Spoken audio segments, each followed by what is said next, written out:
آئین ایک قومی اثاثہ ہے، آئین ایک میثاق ملی ہے، یہ پاکستان کی قومی وحدت کی علامت ہے۔ اگر خدا نہ کرے آئین متنازع ہو جائے تو دنیا کی کوئی طاقت پاکستان کو ایک ملک نہیں رکھ سکتی اور پاکستانی کو ایک قوم نہیں بنا سکتی۔ جمعیت علماء اسلام کی مرکزی مجلس شورا کا اجلاس 27ویں آئینی ترمیم مسترد۔ تفصیلات کے مطابق جمعیت علماء اسلام پاکستان کی مرکزی مجلس شورا کا 2 روزہ اجلاس 23 اور 24 نومبر کو اسلام آباد میں منعقد ہوا۔ اجلاس کے بعد جمعیت علماء اسلام کے سربراہ مولانا فضل الرحمان نے اہم پریس کانفرنس کرتے ہوئے 27ویں آئینی ترمیم اور حالیہ پارلیمانی قانون سازی پر جماعت کا موقف واضح کیا۔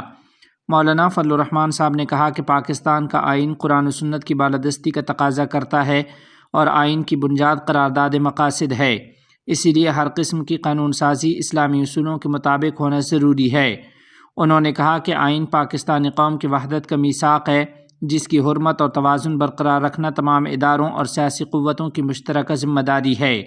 مولانا فضل الرحمان نے بتایا کہ مرکزی مجلس شورا نے مکمل غور کے بعد 27ویں آئینی ترمیم کو مسترد کر دیا ہے اور پارلیمنٹ میں جمعیت کے اراکین کی مخالفت کی تصدیق کی گئی ہے۔ انہوں نے کہا کہ آئین میں تبدیلی ہمیشہ وسیع مشاورت اور قومی اتفاق رائے سے ہونی چاہیے تاکہ آئینی ڈھانچے کا توازن اور ریاستی اداروں کے درمیان ہم آہنگی برقرار رہے۔ مولانا فضل الرحمان کے مطابق گزشتہ سال 26ویں ترمیم کے موقع پر حکومت اور اپوزیشن میں طویل مشاورت کے بعد ایک متفقہ ترامیم منظور ہوئی تھیں۔ انہوں نے کہا کہ بڑی آئینی تبدیلیاں ہمیشہ قومی مفاد، سیاسی اتفاق رائے اور آئین کے بنیادی اصولوں کو سامنے رکھ کر کی جانی چاہیے۔ انہوں نے کہا کہ فیڈرل شریعت کورٹ کو مکمل اور مؤثر بنانا وقت کی اہم ضرورت ہے اور شریعت بینچ کو بھی فعال کیا جانا چاہیے تاکہ آئینی اور شرعی قوانین کے درمیان ہم آہنگی یقینی ہو سکے۔ مولانا فضل الرحمان نے کہا کہ آئین واضح کرتا ہے کہ پاکستان کی قانون سازی قرآن و سنت کے تابع ہوگی، اس لیے تمام قوانین کا اسلامی تعلیمات سے مطابقت رکھنا ضروری ہے تاکہ ریاست اپنے اصل آئینی راستے پر قائم رہے۔ انہوں نے کہا کہ جمعیت علماء اسلام آئین کی بالادستی، عدلیہ کی آزادی اور اداروں کے درمیان آئینی حدود کے احترام کی حامی ہے۔ انہوں نے کہا کہ کوئی بھی آئینی ترمیم ایسی نہیں ہونی چاہیے جو اداروں کے باہمی توازن یا آئینی ڈھانچے میں ابہام پیدا کرے۔ مولانا فضل الرحمان سے افغانستان بارڈر ٹریڈ کے تاجروں اور ٹرانسپورٹرز کی ملاقات۔ تفصیلات کے مطابق مفتی محمود مرکز پشاور میں افغانستان بارڈر کے ذریعے تجارت کرنے والے مختلف کاروباری اداروں کے مالکان، ٹرانسپورٹرز اور مزدور یونین کے نمائندہ وفد نے جمعیت علماء اسلام کے سربراہ مولانا فضل الرحمان سے خصوصی ملاقات کی ہے۔ وفد نے سرحدی تجارت میں پاکستانی تاجروں کو درپیش مسائل، مشکلات اور زمینی حقائق سے سربراہ جمعیت علماء اسلام کو آگاہ کیا۔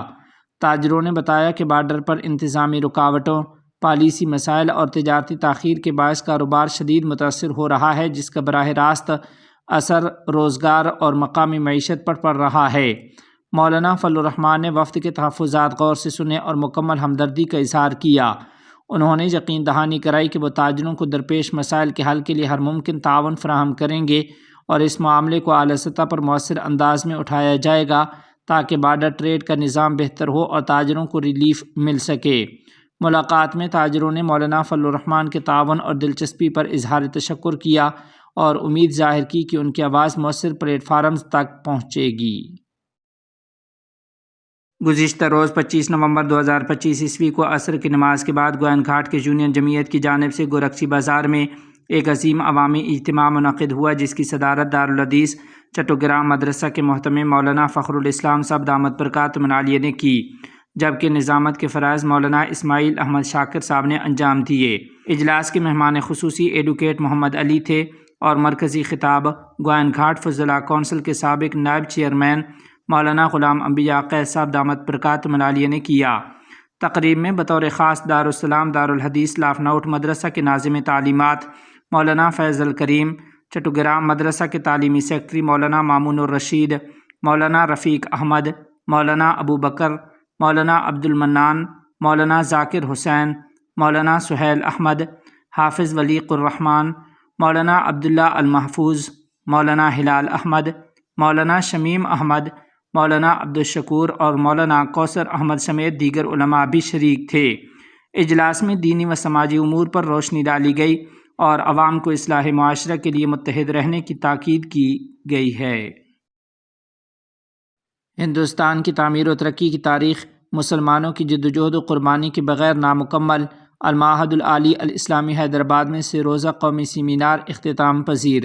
تفصیلات کے مطابق المعہد العالی الاسلامی حیدرآباد کے زیر اہتمام 3 روزہ قومی سیمینار بعنوان بھارت کی تعمیر و ترقی میں مسلمانوں کا کردار 21 تا 23 نومبر 2025 عیسوی منعقد ہوا، جس میں مختلف موضوعات پر 60 سے زائد تحقیقی مقالات پیش کیے گئے۔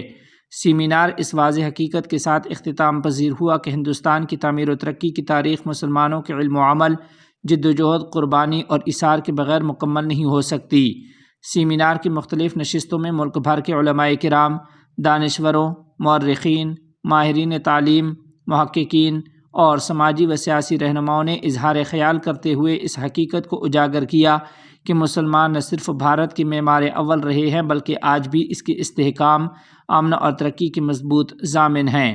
اختتامی نشست میں معہد کے معزز ٹرسٹی جناب اقبال احمد انجینئر نے سیمینار کی تجاویز اور سفارشات پیش کیں، جن کا مقصد اس علمی اجلاس کو ایک فکری تحریک اور عملی منشور کی شکل دینا ہے۔ اہم سفارشات درج ذیل ہیں۔ نمبر 1، مستقل تحقیقی ادارے قائم کیے جائیں جو مختلف ادوار میں مسلمانوں کے سماجی، تعلیمی، سیاسی اور ثقافتی کردار کو دستاویزی صورت میں محفوظ کریں اور مضبوط دلائل کے ساتھ علمی دنیا کے سامنے پیش کریں۔ نمبر 2، مسلمانوں کی علمی و تمدنی خدمات پر مشتمل مواد کو جدید ڈیجیٹل ذرائع کے ذریعے محفوظ کیا جائے اور قومی ڈیجیٹل ورثہ منصوبہ کے طور پر عام کیا جائے۔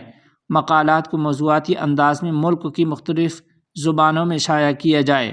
نمبر 3، ریاستی اور قومی نصاب میں مسلمانوں کی علمی و تاریخی خدمات شامل کی جائیں تاکہ نئی نسل کو مکمل اور منصفانہ تاریخ میسر ہو۔ موجودہ نصاب میں تاریخ مسخ شدگی پر تشویش کا اظہار کیا گیا۔ نمبر 4، مسلمان ماہرین کو قومی و بین الاقوامی علمی فورمز، میڈیا اداروں اور فکری مراکز میں مؤثر نمائندگی دی جائے تاکہ ان کی علمی صلاحیت قومی مباحث کا حصہ بن سکے۔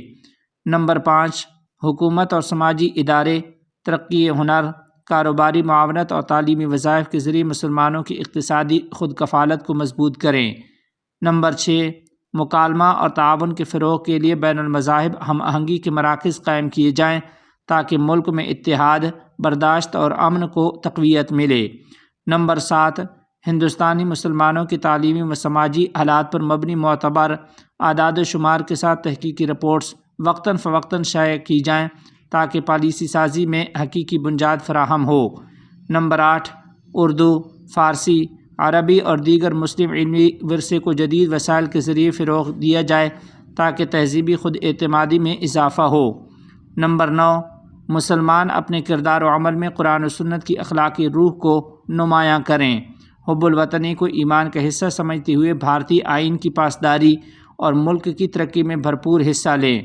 نمبر 10، اسلامی جامعات اور عالمی علمی اداروں کے ساتھ تعاون کے منصوبے مرتب کیے جائیں تاکہ تحقیق و علم کا نیا دور شروع ہو۔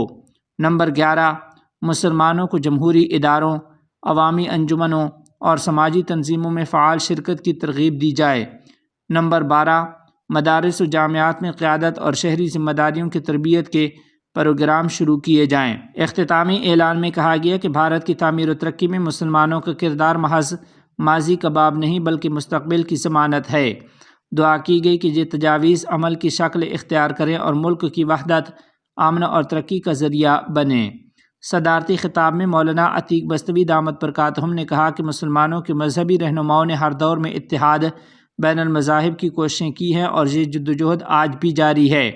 تاہم انہوں نے واضح کیا کہ وحدت کے نام پر مسلمان اپنے مذہبی تشخص اور بنیادی عقائد پر کوئی سمجھوتہ نہیں کر سکتے۔ اس موقع پر پروفیسر سید علیم اشرف جائسی، مولانا آزاد نیشنل اردو یونیورسٹی اور پروفیسر سید راشد نسیم ندوی مرکزی ادارہ لسانیات نے بھی اظہار خیال کیا۔ آخر میں جناب عبدالجلیل خان ٹرسٹی معہد نے کلمات تشکر پیش کیے اور ڈاکٹر راہی فدائی کی دعا پر سیمینار بحسن خوبی اختتام پذیر ہوا۔